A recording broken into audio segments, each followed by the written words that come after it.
আজকে আমরা সবাই মিলে যাচ্ছি বীরচন্দ্রপুর। বীরচন্দ্রপুর আমাদের বাড়ি থেকে একদমই কাছে। এখানে ইস্কন মন্দির আছে, তো ইস্কন মন্দিরে আমরা পৌঁছে গিয়ে প্রথমে ভোগের জন্য টিকিটটা কেটে নিয়েছিলাম। তারপরে একটা টোটো করে নিয়েছিলাম। এখানে অনেক ছোট ছোট রাধাকৃষ্ণের মন্দির আছে, সেগুলো ঘুরবো বলে।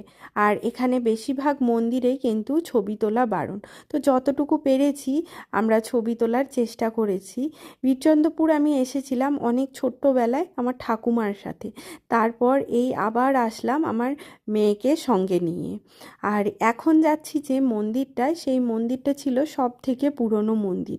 এই মন্দিরটা আগে একরকম ছিল, আর এখন কি সুন্দর করে মন্দিরটা সাজানো হয়েছে। এরপরে আমরা চলে গেলাম আবার ইস্কন মন্দিরে। ইস্কন মন্দিরে তখন একটু আরতি হচ্ছিল। আরতিটা কিছুক্ষণের জন্য দেখে তারপর গেলাম হচ্ছে ভোগ খেতে। 1টা থেকে ভোগ খাওয়া